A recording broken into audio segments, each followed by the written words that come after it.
What's up, you guys? It's Layla Lynn, and I'm back with a new video. In this video, we got to talk about Todd Tucker. How Todd Tucker is playing Candy Birds to this day. To this day, it seems as if Todd is running circles around Kandi in this prenup, and legal experts are saying that he has a chance to win in divorce battle against Kandi Birds. So we're going to get into what is going on in the court, what is going on in social media regarding them, and we're going to get into what Eboni Williams said regarding the reason she did things the way she did things. Before we get into it, if you haven't yet subscribed to this channel, go ahead and subscribe. Everyone, click the thumbs up button, click the bell, do all the YouTube things to support this channel. We're going into 10 years of the Layla Lynn YouTube channel. Next year will be 10 years.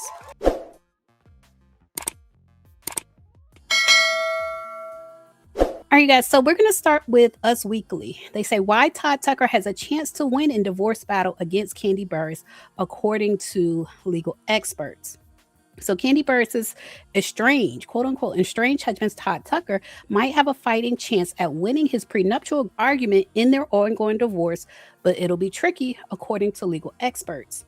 They say anytime a person signs a prenuptial agreement days or hours before their wedding, they're creating an argument to be made later that they were under duress or undue pressure to sign the document. And so this is the first thing. When I say Todd is playing Kandi, it seems as if, like, we don't know the exact date that Kandi gave him the prenuptial agreement, but it seems as if he did have time to negotiate. Like, it may have been a month or more to where he received the prenuptial agreement, but then he waited. He tried to negotiate it and waited until hours before the wedding to sign it.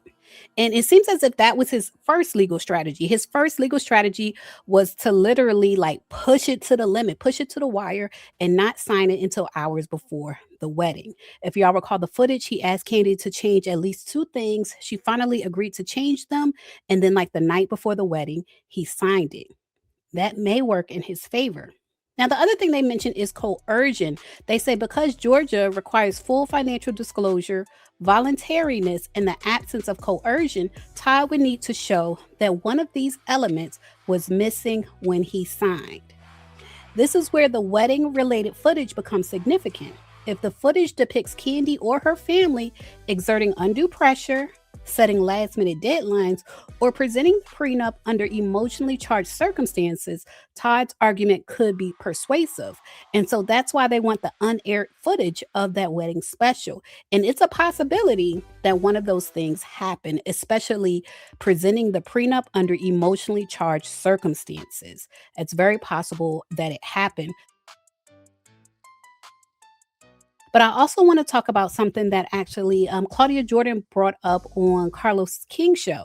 She was saying right before Todd signed the agreement, when he was on camera and he was, confessing or testifying that he wasn't coerced, he wasn't under duress and things like that, he made like a really casual statement right before he signed it. He said almost to himself, he was like, well, I'm going to go ahead and sign this against my attorney's advice. Something to that effect. I'm going to go ahead and sign it, even though my attorney is advising me not to sign it. So she's marrying this man, but he has all of these legal strategies and he's creating loopholes before he even marries her. Like the day before he gets married to her, he's still creating loopholes. Now, I feel like this is Kandi's fault. If you ask me, I feel like Kandi in a way is foolish. It's an unpopular opinion. But Kandi has made statements like she was saying on the show that Todd cares about money, even though, he says he doesn't. She knows that he does because his attorney is always negotiating for more money in the prenup.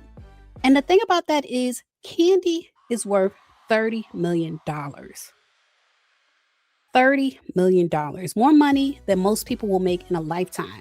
And so for her to think that she could have that high of a net worth and marry someone and they're literally not going to care about her money is foolish. It's foolish. And I feel like Kandi dug this hole that she's in now because it's human nature to care about money. And you cannot expect someone to act above human nature. Like you cannot expect Todd to be superhuman and not care about money. It's ridiculous. Even if he's saying he doesn't care about money, if you're worth 30 million, you cannot believe anybody telling you that they don't care about money. And that's why I say Kandi is somewhat foolish. Just the fact that she even married Todd to me was foolish. I understand she wanted to be married and have kids and things like that, but I don't think you can have your cake and eat it too. I don't think you can be non-traditional to where you are worth so much more than your husband, but then at the same time expect him to be traditional and not want any of your money, even though he is the stay-at-home parent. I just don't think it works that way. One of the legal experts also said, while having counsel is an important right, it's not the be-all and end-all of the argument. The agreement would have to be one-sided in favor Kandi in terms of the rights or deprivation of rights under the agreement. Therefore, if the agreement was lopsided and deprived Todd of significant marital wealth and he was unaware of the terms and Kandi had counsel present, that could be enough to increase his odds at overturning the agreement. And so y'all saw on camera, Kandi had her attorneys present, but Todd did not have his attorneys present. And he made the statement that he was actually going against his attorney's advice. And so that's why legal experts are saying he may have a chance at winning and getting the prenuptial agreement thrown out. So Todd is probably feeling good right now. He's probably feeling happy about this situation that he has a chance of winning. And Todd posted on his social media, he posted a video of Kandi on Broadway. Now, mind you, keep in mind that he said he should have full custody because Kandi works so much. Like if things don't work out the way they want them to work out, his second option is to pursue full custody because of Kandi's work schedule.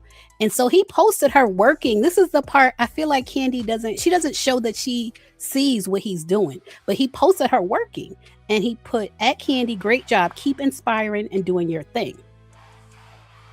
Now, to me, the way this reads, if I'm in a court battle with someone and they're saying my job keeps me away from my kids and then they post me on social media at my job, I don't care what the caption says. I don't care that he's saying, oh, you're doing a good job.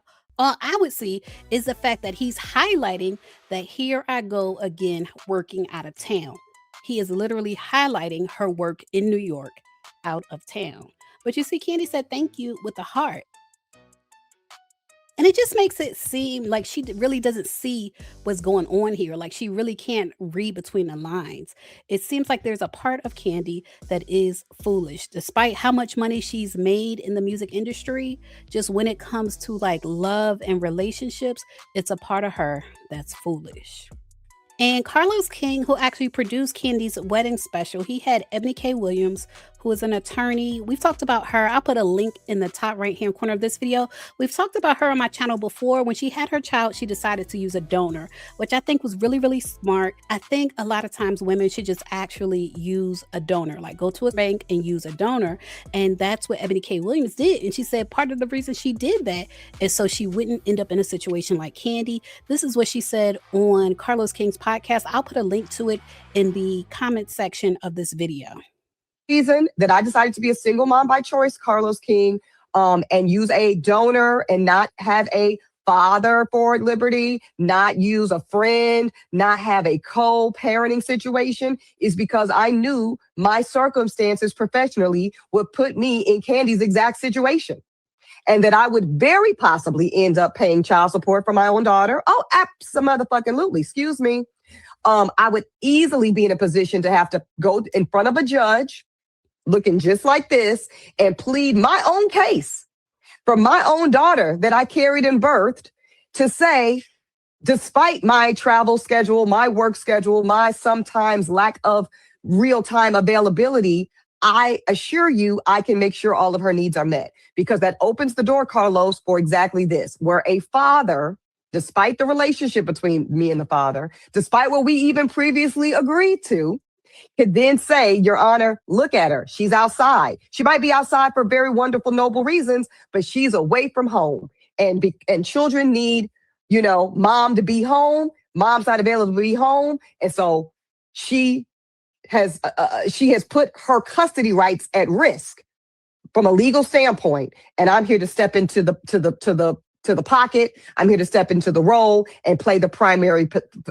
custodian for my children. And that's a real risk, Carlos. And it is one of the reasons I'm telling you that women with high power careers that demand travel or time away, My daughter is being very well taken care of right now, Raindrops and Carlos. I assure you, I'm getting hourly updates from her nanny, who's been with her since she was 4 months old. She's in a lovely, preschool that she's been. So she's good. But if I had to argue this to a judge, it could go either way. And I wasn't willing to risk it going either way. So that's a personal decision. Every woman gets to make that decision for herself. But I hope that helps understand, Raindrops, why somebody would do what I did. And more women are electing to do it because we don't want to be in court having to potentially fight for custody of our own children simply because we chose or needed to go to work. Reality with the king. Yeah, I agree. So that brings us back to Kenya Moore. Y'all remember when Kenya Moore wanted to use a sperm donor? It would have been a really historic thing to see on the Real Housewives of Atlanta, to see her actually go through with that sperm donor situation that she was setting up, where she wanted to have a baby, and so she was going to have a baby regardless of whether she had a husband or not. But I felt like that read from Phaedra Parks really changed her life. It really changed her life, so much so that she ended up with Mark Daly, who you could really say is a sperm donor. From what she says, he's not in her daughter's life, not that often. He doesn't really spend time with their daughter. So it's kind of like he is a sperm donor. Their whole situation is set up to where he's not present. He might as well be a sperm donor. And rather than go through all of the hell he put her through, I feel like her life would have been more peaceful if she had just used a sperm donor. Y'all leave a comment. Let me know what y'all think about this situation. As always, thanks for watching. Now, if you made it this far to the end of the video, then I think you like my content. So make sure you subscribe and check out my channel. I have over 1,000 videos on my channel. Check out my playlist and my podcast, and I assure you, you will like more of my content.